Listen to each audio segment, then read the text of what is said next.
Hello, my friends, family. Hello, my fans. Nizera ko mumeze neza cyane. Ni Justin gateka muri kumwe kuri mic. Uyu munsi rero turi Sunday.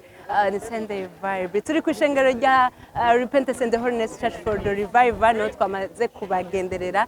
Ni ya televiziyo yanyu nyene atakana nta juru. Niho duherereye. Ati rero bimeze gute? Ni ikiganiro gishasha tugiye kuza tubazanira.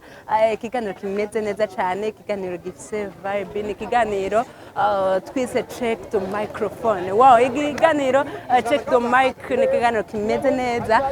Ni ikiganiro kuzohora kumbure dukorana n'abaje. Iyo tuvuze abaje niko bitumba abantu bakiri batonya, abantu nye bashobora gukurikirana imbuga ngukana bumenyi, kumbure bashobora gukurikirana iby'akarere ka hirya na hino, bakamenya ati ibintu bimeze guca. Rero kumbure dushobora kumenya ati mbega ibyo bari kubavuga bafitiye ubuhamya, kuko n'abantu tuvuga ibintu ugasanga kumbure ni ibintu byo kumunwa gusa canke ntitubifitiye nyene ubuhamya bukwiye. Aza ari kugira ngo mbega ducekinge nyene ko ibyo bari kubavuga bari sir navyo, kumbure banabikurikirana amenya ati ibyo ko bavuga ni bien, bimeze fresh canke se ni navyo bari kubavuga. Rero ni kiganiro check the mic kizoba kimeze ukumva, zogera twegera abantu bagiye batandukanye, hama kumbure tumenya ati ibintu bimeze fresh. Rero mu nyemerere tuze tugenda turabe kumbura bagiye batandukanye, abajene batandukanye bari muri Eglise ya Repentance and the Holiness Church for the Revival.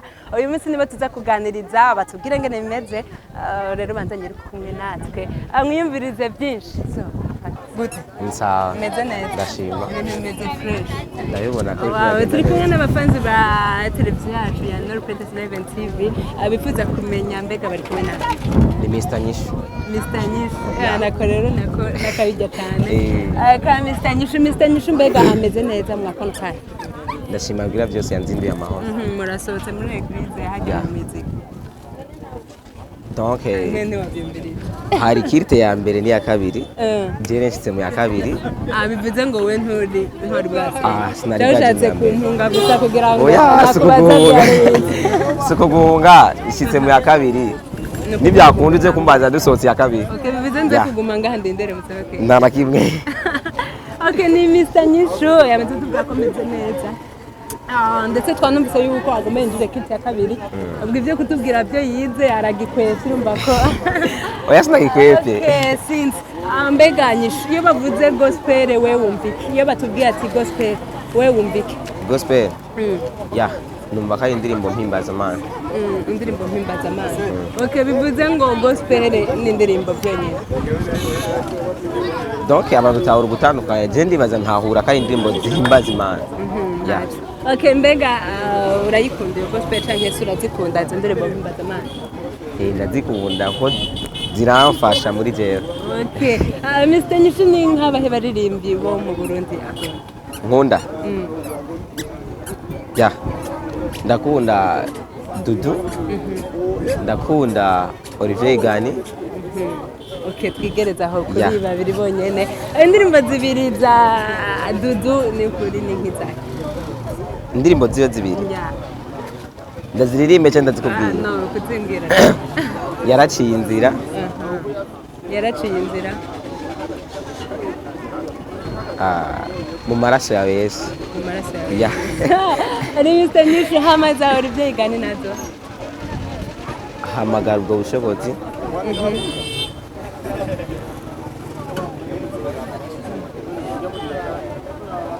Rafisi ndiye mu Kiswahili imbeni wimbo wa sifa. Urayizi? Okay.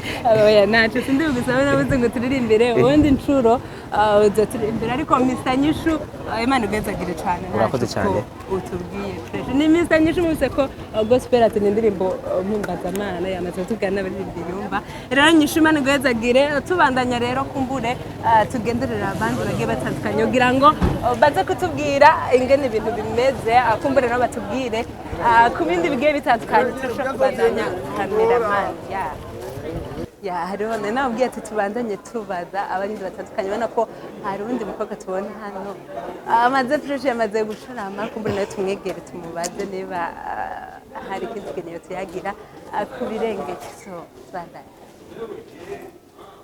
Nsawa. Meze neza. Ego. Turashobora kuganira gatoya. Arakibazo. Bitwebereye.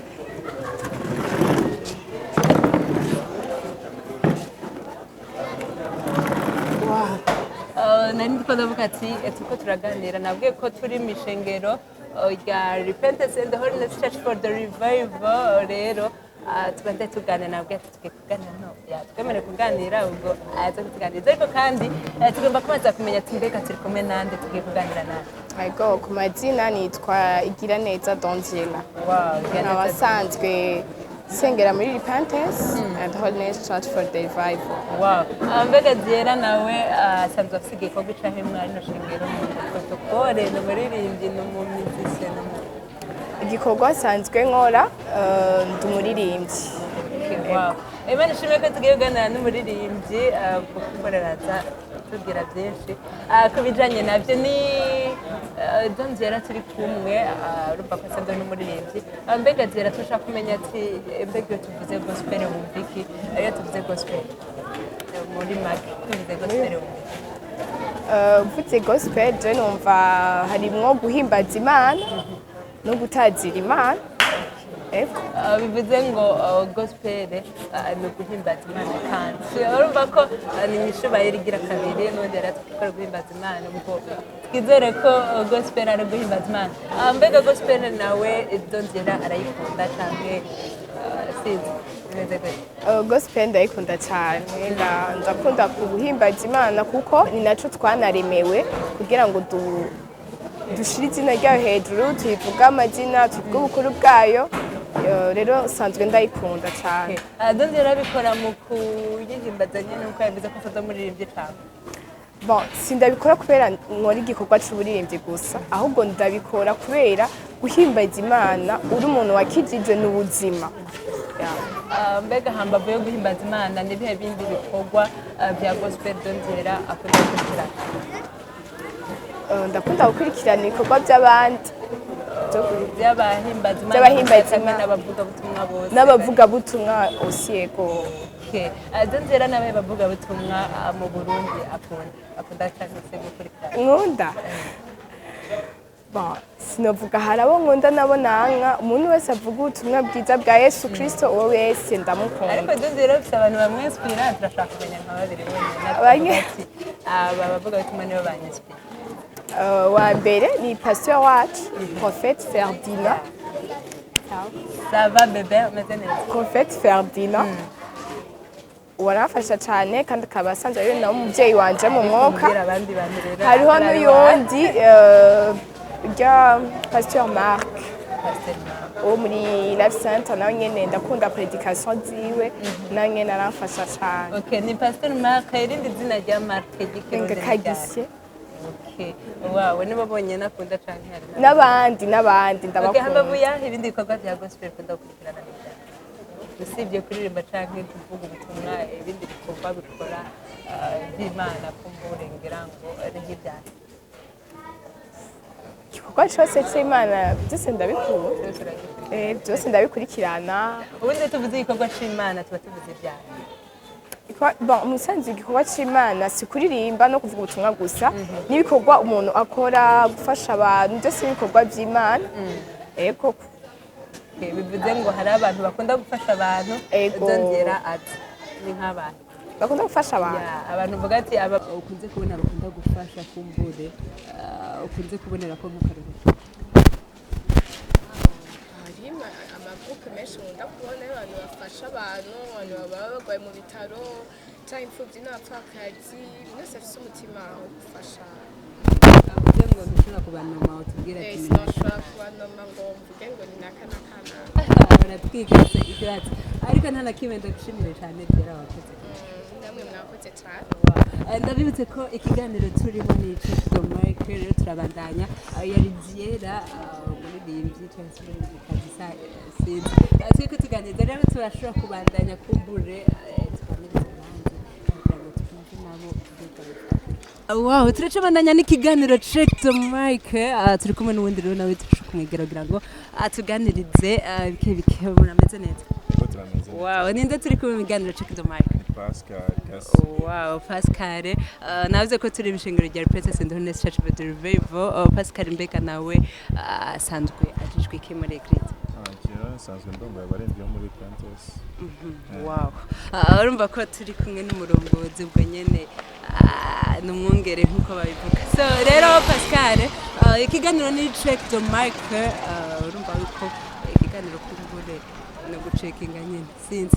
Iyo tuvuze gospel Pascal yumvike. Iyo tuvuze gospel numva yuko ni ikintu cyo kunezereza umutima w'Imana, igikorwa cyo kunezereza umutima w'Imana. Wow. Gospel ni igikorwa cyo kunezereza umutima w'Imana. Uyu munsi aza kuronka kubura n'ibitandukanye ku siguro ya gospel. Mbega nawe Pascal akunda kunezereza umutima w'Imana cyane gose. Mu buhe buryo Pascal ikora? Jewe ndabikora mu buryo bwinshi, igenda ko ndacuraranga, ngakoresha melody. Melody mba ndiko ndayiha Imana, cyangwa ngafata n'amajambo yibanje nkayaha Imana. Bivanye n'ibyo yankoreye, cyangwa bivanye nuko numva noyita. Bivuze ngo Pascal nubwo buryo ashobora kubikora. Mbega Pascal nawe asanzwe akunda abantu bahimbaza Imana nyene cyangwa ndabakunda cyane gose. Abakora ibikorwa byose bivuze ngo ibikorwa byose umuntu ashobora gukora kugira ngo ahimbaze Imana, ibikorwa byose Pascal abikunda cyane gose. Ni nk'ibihe bikorwa ukunda gukunda cyane cyangwa se ukunda gukurikirana cyane bikora ibikorwa byo guhimbaza Imana? Igikorwa nkunda cyane gukurikirana, ndakunda gukurikirana ikiganiro kuri no televiziyo mufise cyahimbaza kibarendi. Ndakunda kugikurikirana gose kubera kirafasha umutima wanje kumva wugurukiye Imana. Nubwo mba ndi muhira ndumva yuko ndi mu kirere kimwe n'abariko barabikora. Bivuze ngo nico kiganiro kiri muri bimwe bya gospel. Mbega ni televiziyo ukurikirana nyene canke hari yandi mateleviziyo mpimbaza Imana ukunda gukurikirana?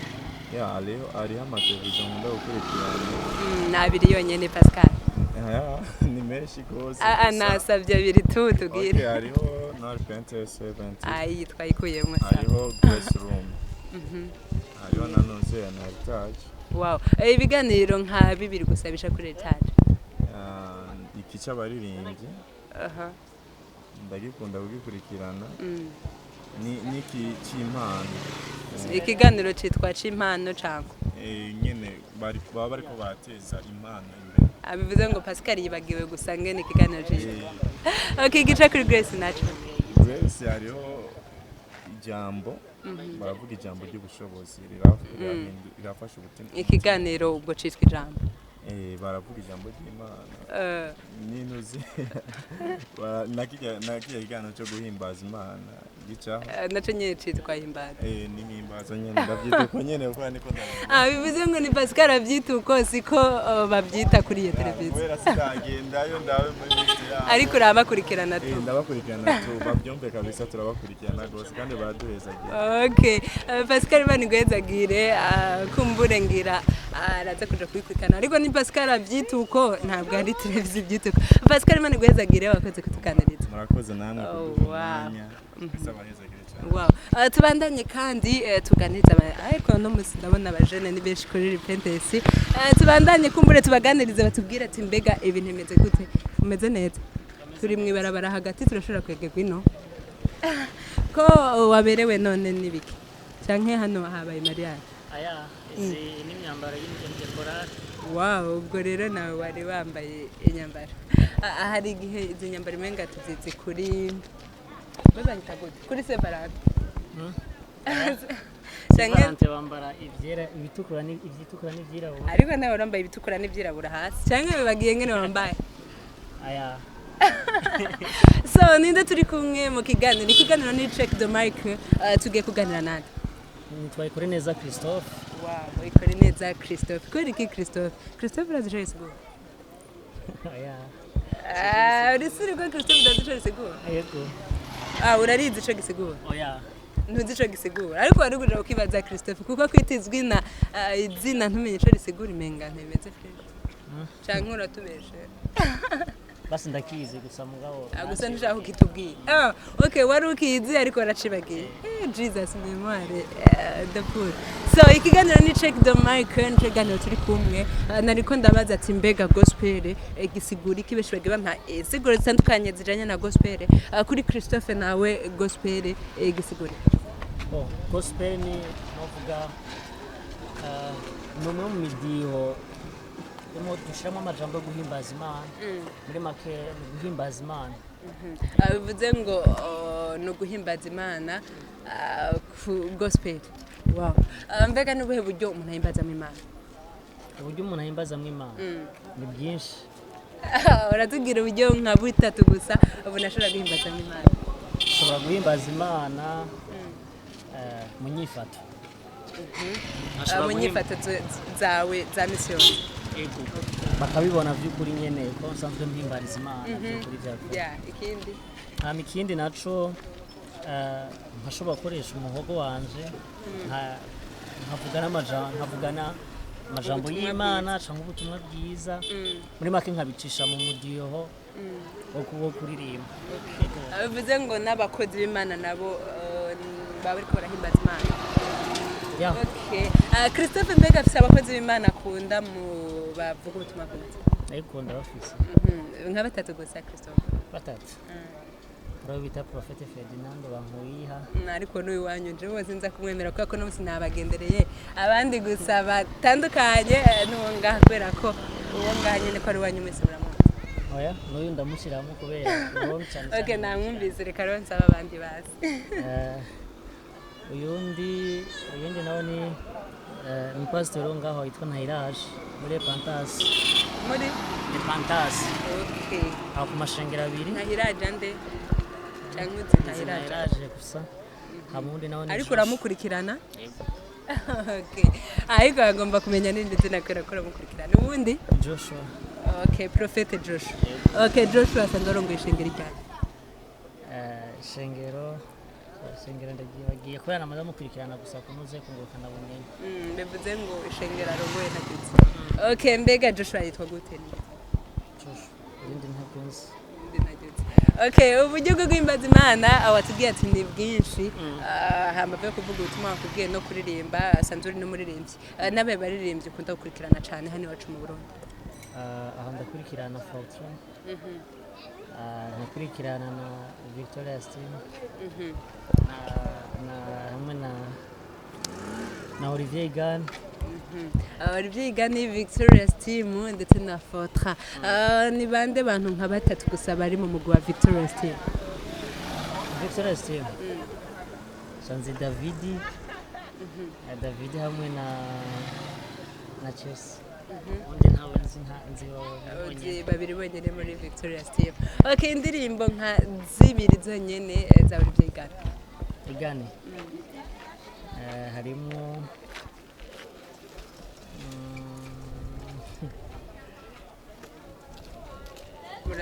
ndazibagiye kubera. Okay, nakati. Mbega Olivier Gan ni izina ryiwe canke ni nickname yiwe? Ni izina ryiwe. Olivier Gan ni izina ryiwe. Wow, tugushimira cyane Christophe, ikiganiro ni Check the Mic, wakoze cyane kutuganiriza. Sawa, muragize neza nawe. Wow, ibani gihezagire cyane. Ni cameraman nawe ndaza kugushimira cyane kera ko wikoze neza. Ikiganiro ni Check the Mic, mwari kumwe na Registre Gateka. Nabwiye ati ni ikiganiro gishasha dutanguye ariko katutagiye kurangiza kubera ko nzara ndakibazanira uyu munsi tuhagaze ku kijanye na gospel. Nariko mbaza ati mbega gospel ni iki kugira ngo dushe kumenya muri rusange ati mbega gospel ni iki. Mwumvise ko abagiye batandukanye baduhaye ibitandukanye kandi insiguro ndetse zigiye zitandukanye. Nongera nisunga kandi kubikogwa bigiye bitandukanye bya gospel ndetse bagiye mumva ko benshi batubwiye bitandukanye ndetse ndanabaza niba babikurikirana batubwira n'ibyo yagiye bakurikirana. Rero ubukurikiranaho ubwo tuzisunga ikindi ariko ikiganiro ni Check the Mic. Nico kiganiro turi kumwe na David nyuma ya kamera. Rero ndabashimire cyane mu bana ndaye mudukurikirana ikiganiro tuzokoma tukibahereza kandi namaze ko nivyo mugisha cyane kazahurire kandi kuri televiziyo no Repeated Event TV tugaruka kumbure kwa kino kiganiro kugira ngo tumenye ati mbega nizihe nyishu twari kuronka mwanya ibibazo twagiye tubaza. Ciao ciao, mandanye mumererwa fresh sana.